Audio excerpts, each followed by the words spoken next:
Okay. I think we're good. Excellent. All right.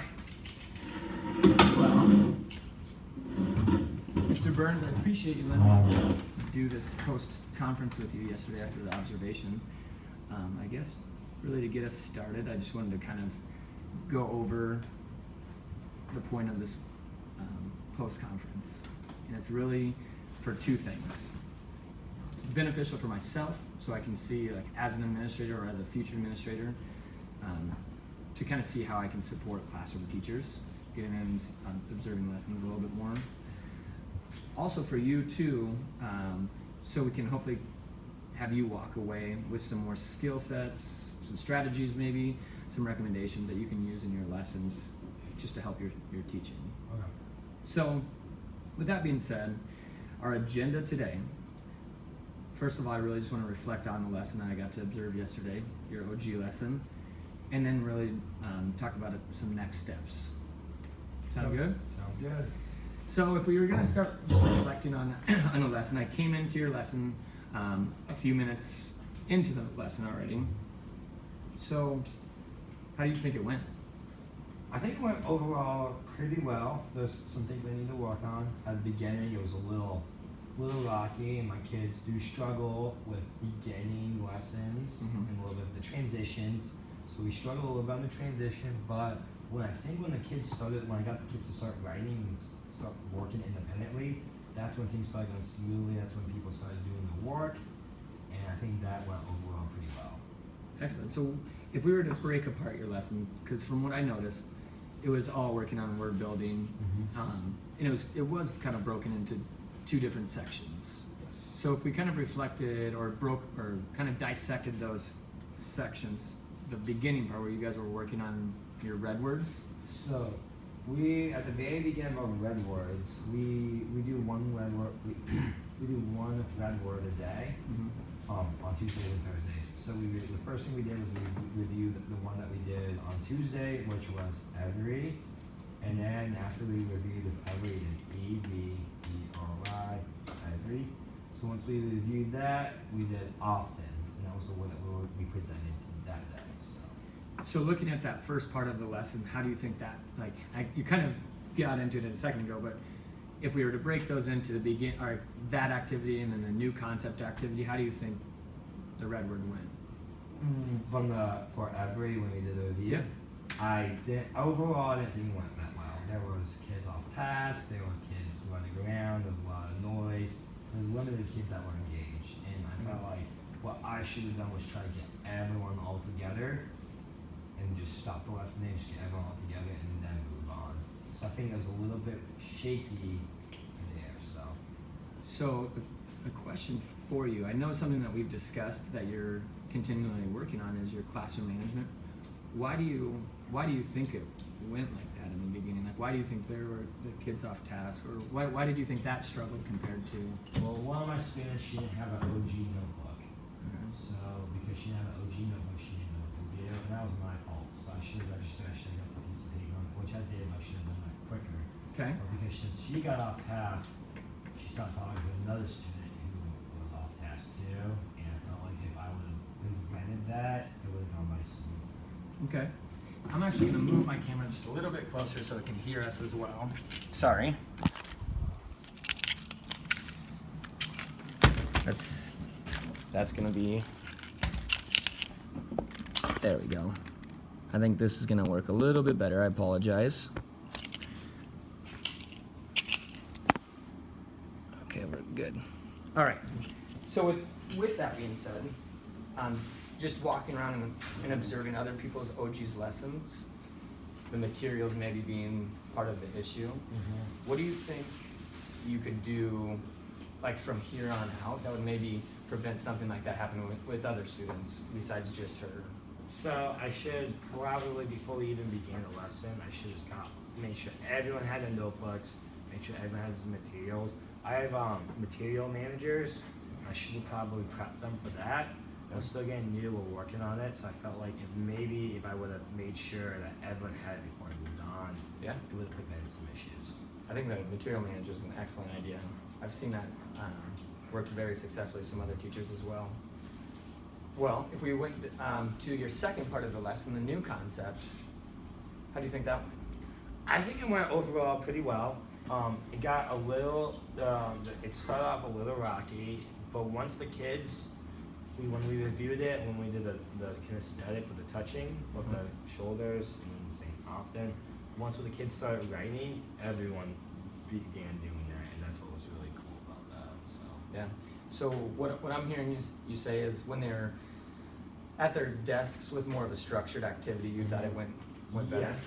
Yeah. So I wonder how, or what you think we could maybe, or you could maybe do during that beginning section to kind of combine that thought process and do have a little bit more structured activity to where the classroom management thing would be, or issue would be a little bit easier for you to tackle with the kids. Because from what I noticed when they were at their seats working, like you said, I think it was 12 out of 15 of your kids were on task, which is fantastic.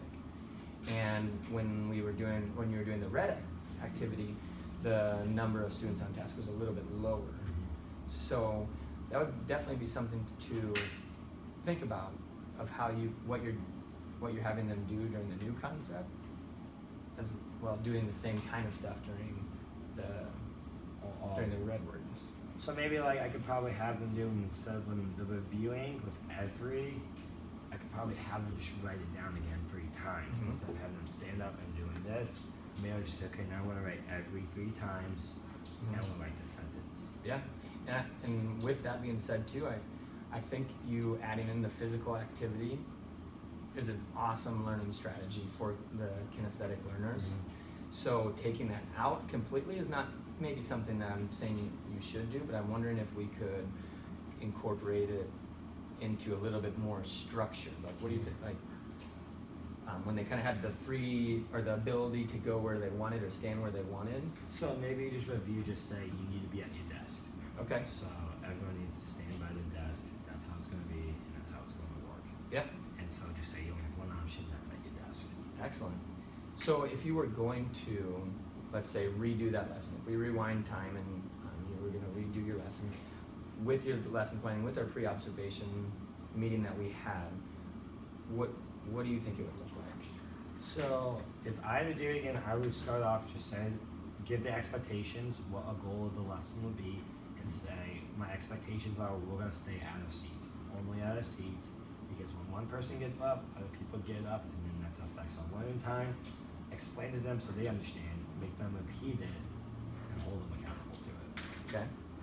So that really has some good plans in place for the classroom management.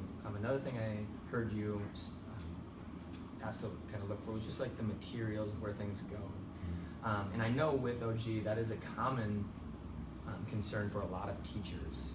And when I was in here, I believe there was 3 students that did not have either a crayon or a journal. So what do you think that could look like if you were to kind of rethink your process of how materials are in? So with the materials managers, I have 3 of them to help pass out things. But maybe I might even just go, okay, because the notebooks they keep inside the desk. You know, I think maybe like you said, like I could maybe have a binder with just the notebooks in it and all the things are in there, so it's all in one place. Okay.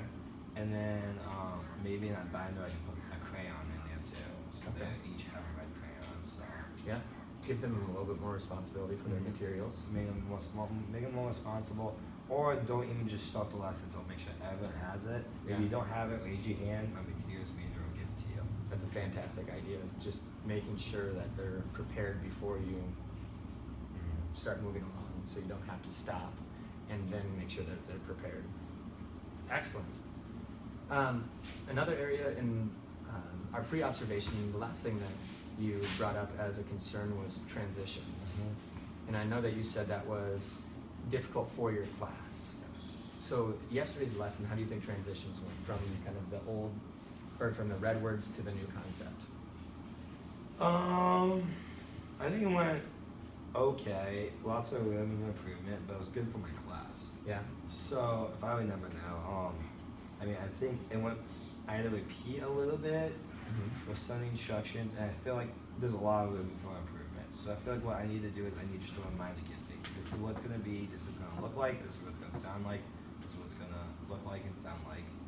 Okay. And prep them and tell them again, just to make sure they train over and over what we're gonna do. So One thing I noticed during your lesson was the transition from the red words where they were kind of up and moving around to the transition of them getting their notebooks out for the new concept was very smooth, and you could tell that the kids knew exactly what the system was. It was very structured.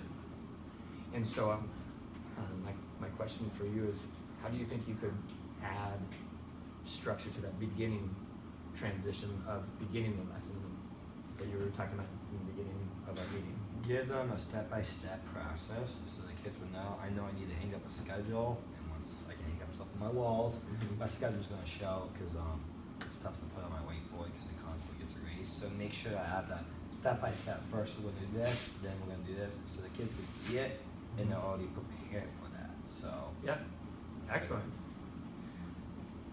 Well, from what I've gathered, as far as structure goes, I think you have some great ideas in place. It is very difficult, I know, as a teacher, not to be able to hang things up on your walls. So that is definitely something that we're going to work past until we have that option.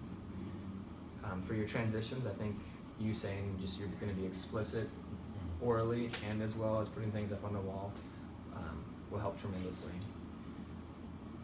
Something that I've also been wanting to discuss with you is just an area of growth that I've noticed so far this school year, before this observation, up until this observation, and that's definitely the growth mindset that you have.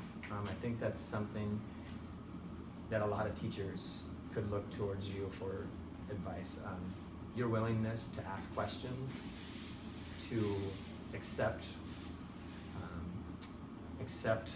criticism. No, I guess accept compliments, accept advice is something that a lot of people struggle with. You also are very aware when things do not go well. That is also very difficult for teachers. So continue to have that growth mindset, to realize that we're continuously growing. There's gonna be issues with any lessons that we teach, and that's just part of our job. I guess the last part of our lesson that I'd like to discuss you with is just kind of a takeaway from this observation process. If you were gonna think back to this discussion that we've had, what are maybe one or two takeaways that you've taken from this? Just to understand, making sure being as explicit as possible. Mhm. For me, as an adult, I know like in my head like what's gonna happen. But sometimes kids need to know more details, and like even fine details. Like we're gonna get out our red crayon. This is what's gonna happen. And you're gonna go and one of the materials person's gonna hand you a crayon. Once you get that, you're gonna put it down. And being as explicit as possible, because even if you're just not that explicit, one kid's gonna take it away a little bit differently. Absolutely. I would definitely agree. I think you having the concern of just classroom management as a new teacher is definitely something that all new teachers are concerned about. But just with you being able to find those things that you want to work on, I think is going to help you a lot in your teaching career. So I look forward to seeing these things put in place. Some of the things on the wall that you're talking about, being more explicit with directions, and maybe changing up a little bit of your process of the expectations during introducing the red words, as far as trying to incorporate some physical activities but still being structured. Exactly. Yeah. So. Fantastic. Well, Mr. Burns, I appreciate you allowing me to do this observation. I look forward to seeing the changes being made. All right, thank you, Mr. Hockman. Thank you. All right.